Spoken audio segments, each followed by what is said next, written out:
Yo, what's good, YouTube? This is Jay from TNJ, and welcome back to the New Orleans Kings franchise as we kick off Season 3.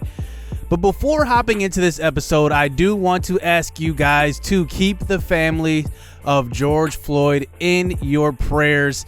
It is a very unfortunate situation, and things like this actually have now started to come to light with camera phones and, just modern day technology, and people are now starting to see inequalities in our country.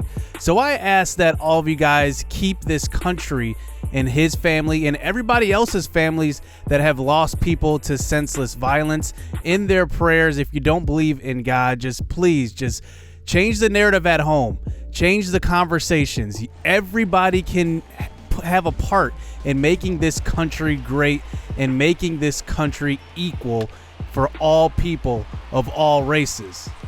So let's hop into this episode. I thank you guys for all the support.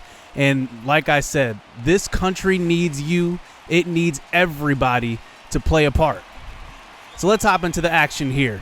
We did lose our opener versus Detroit, but now here we are in the second game in the bottom of the ninth inning.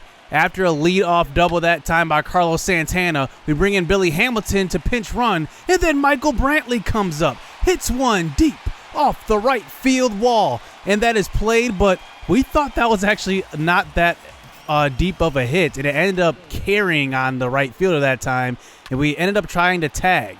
So now with guys on second and third, Jesus Aguilar hits a hard ground ball, but that's going to be an easy put out. That brings up Jake Cave hitting in the sixth hole, and he is walking. So now they have a chance to turn two and get out of this ninth inning. But Scooter Gennett at the plate, we decide to look to a pinch hit here, and Nate Barron has been hot. He is hot to start the season, 500 on the year. I think I need to bring him in, bring in a hot bat, and let's see what he can do. So now with bases loaded here, 0-0 count, the first pitch, a bunt down the left field line, and that's almost an awesome way to win that game. And now it's a foul ball, but it brings up a 0-2 count. Inside pitch, and he gets hit. The first walk-off of his career is by a hit by a pitch, and that's incredible. We get the win here, and that is a 6-5 bounce-back victory here at home. And Yanni Hernan went 3 for 4 in this game. He's been hitting extremely well. He had 3 doubles in that one. So now we move into the next game here, and it's the exact same scenario, 5-5 in the bottom of the ninth inning with Carlos Santana at the plate. This time we're facing Ronnie Garcia on the mound. He gets a pitch right over the middle of the plate, and Carlos Santana could have tattooed that one, and it's a perfect ground ball to second base. 1 out. So that brings up Jesus Aguilar, who is 3 for 4 in this game in the 4-hole, and he goes the opposite field, a hard liner, and that one is going to scoot all the way deep into right center, and Jesus Aguilar with 0 speed will make it into second with a stand-up double. So we're just going to do the exact same thing we did last game. Billy Hamilton will come into pinch run, and that will bring up the number 5 hitter, Brantley, who should have had the walk-off last game. Let's see if he does it this time. Hits one down the left field line, and that one is going to be fair. And that one will be the second win in a row. 2 out of 3 from Detroit to start this season. And that will be our second consecutive walk-off here to start the season here. Billy Hamilton, 2 straight game-winning runs scored. It's actually going to be credited to Jesus Aguilar with that run. But still, nonetheless, we get the 6-5 victory. We had 15 hits to their 6. How are they still in that game? So we end up winning 3 out of 4 in that series, and then move on to the next series where we will play the Seattle Mariners. And this is a team that is definitely still rebuilding. They probably have a couple of years to go to compete in this division. So now we move on to the top of the ninth inning here in a 4-3 game at home. And here is a ground ball to second base. And that's 2 outs in the inning. Brad Hand on the mound. Another ground ball with 2 outs up the middle, right to Nate Barron, thrown to first, and 3 outs. We get another victory here to start this season.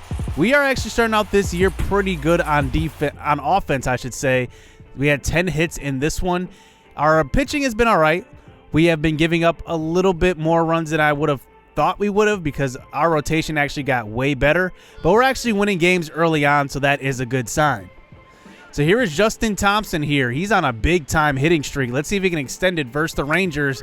And he is going to watch a slider up in the zone. I have no idea why we didn't swing on that one, but I did want to show you that game because, you know, I want to see these young guys really thrive. I think these guys are going to be definite bright spots for this organization come the future. Justin Thompson, Nate Barron, Yanni Hernandez, Corey Lee.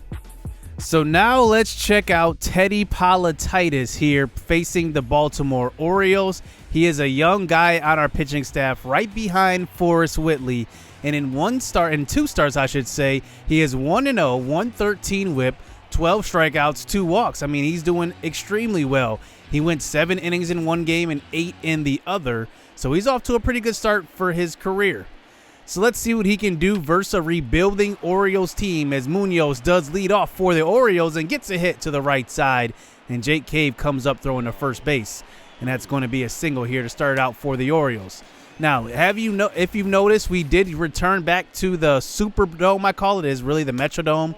But this is the Superdome here in New Orleans, and I want to play at this stadium because the batter's eye in Miami is so bad. I can barely see pitches, so I don't want that to throw our game off. So here is the next batter up in the 4-hole, and he goes to left center, and that one will score too. So Teddy Polititis gives up 2 early runs, and it is going to be a 2-0 lead here early on for the Baltimore Orioles. That's going to bring up Austin Hayes, who, it's weird. In this game, Austin Hayes always gets offered in so many trades, and he is still on their team, though, so he gets the second out of the inning. So that brings up the 6-hole hitter who goes to opposite field. Another hit here in the first inning for the Orioles. Jake Cave comes up throwing to home, and that is a perfect throw, and it holds the runner up at third as that brings up Avila to the plate, and it's just a hard ground ball to second base. Nate Barron's got it, thrown to Yanni, and it is going to be the third out of the inning. So now we fast forward into the third inning. Here is Raimel Tapia at the plate, and he is going to lead off the third with a walk. So now he is filling in for Justin Thompson this game, giving him a day off, and that brings up Corey Lee here in next up. He hits one to right field, and it's just going to be a pop-up to right. And that one will be the first out of the inning as that brings up the young cat. That is Yanni Hernandez hitting in the 9-hole, and he swings and hits one to the right side on a hit and run. And we will try to be aggressive, and he goes to third, and he's going to be thrown out by a mile. Tapia a little too aggressive on that one. Now it's 3-0 as we head into the fourth inning. So that brings up the hot bat, Nate Barron, who goes to left field. I do have him leading off this game. I want to try him at that leadoff spot. He starts it out with the hit to the left side. That brings up Carlos Santana to the plate, who's hitting over 300 to start this season, and he hits one hard up the middle, and that one will get through. Another single here in the fourth inning. So now we got guys on first and second here with 1 out, and that's going to bring up Michael Brantley, who already has a walk-off in this episode. He stays back and hits one, but doesn't get enough wood on that one. It's just a fly ball to center field. So now with 2 outs, let's see if we can drive a run in as that brings up Jesus Aguilar in a 1-2 count. He hits one hard to the left side and to the right side, and that one does get through. Nate Barron does round third pretty hard, but he does retreat. So now bases loaded here. Down by 3 runs, and Jake Cave up at the plate. Let's see what he can do with bases loaded. He gets one on the inside part and drives it to right field, but just does not get enough power on that one. He had perfect timing. And it is going to be 3 outs, and they get out of that inning unscathed. So now we move on to the 5th inning. Here's Tapia again, who goes to left field, and he has 2 hits early on in this one.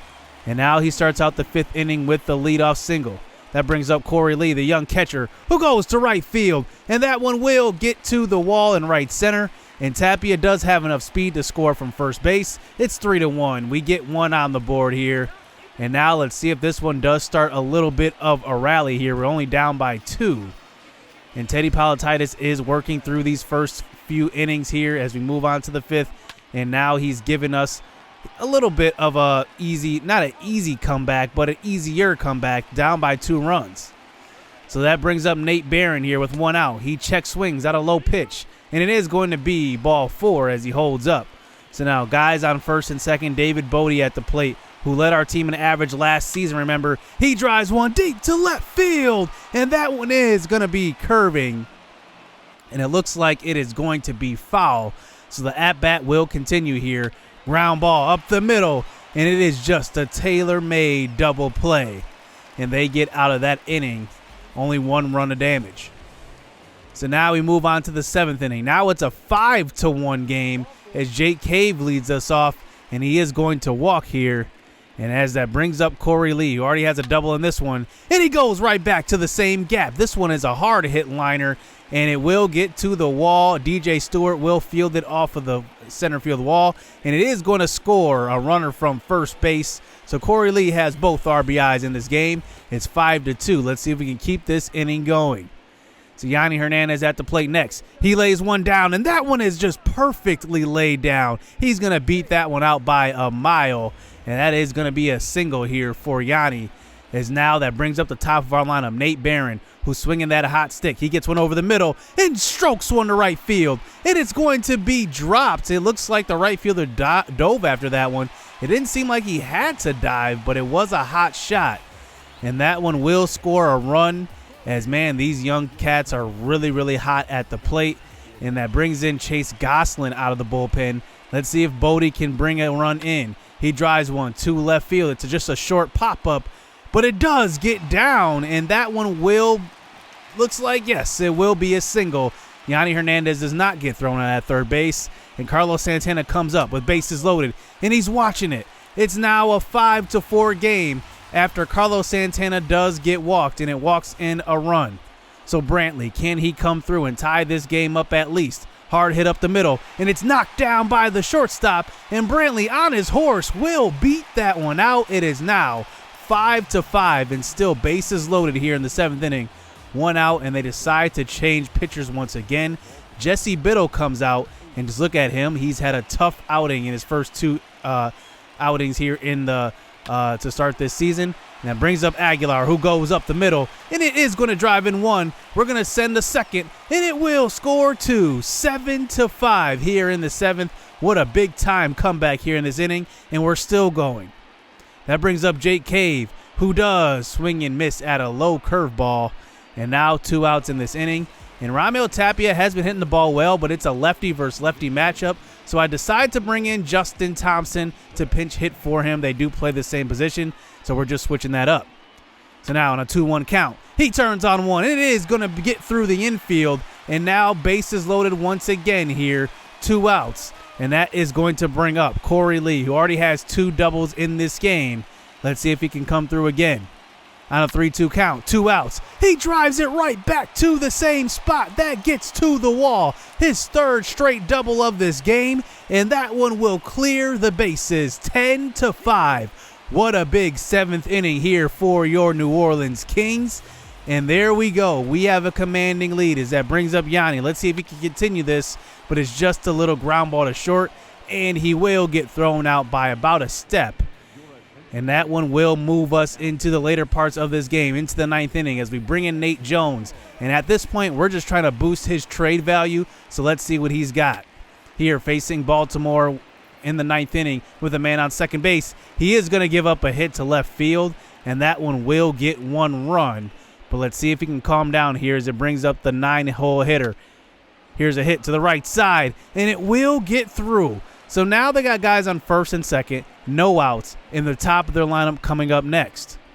So that brings up Yairo Munoz to the plate. He's going to hit just a ground ball to third, and Bodi goes to second. To first, it's a double play, so at least we get 2 out of that one. I didn't want to just waste any time tagging that runner, so now we get 2 outs with Cruz coming up in the 2-hole, and it's going to be a shallow fly ball to left field, and that one will get us out. Nate Jones just scares me, man. That man can blow any game at any time, but that time he does get out of the inning and wins us this game 10-6 here.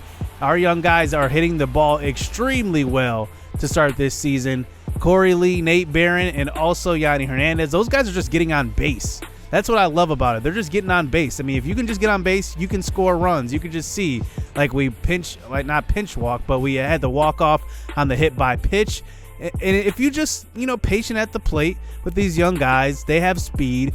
We can score a lot of runs. You can see early on in the season, 12 runs. We scored 3 runs in a shutout, 6 runs in a shutout, 7-5. 2-0 in the last game, but then 10-6. I mean, we can put up runs at any time. I'm not really worried about the offense. It's really the pitching that will need to come through in the clutch. So through the first 15 games, 10-5, not a bad start. So I think next episode we will get through most of May and probably most of April, I should say, and probably a little bit of May. I don't know if we'll get through 2 months of action, but we'll have to see. It could happen. You never know. So hit subscribe, hit that like button, stay tuned. Let's get it. Let's go. Yeah, they filling out these job applications. Life got hard after high school graduation. I went to college and your boy got financial aid. They gave me money, then I went and bought a pair of J's. And I bought a pair of shades. And I bought a new computer. Had $400 left, spent the rest on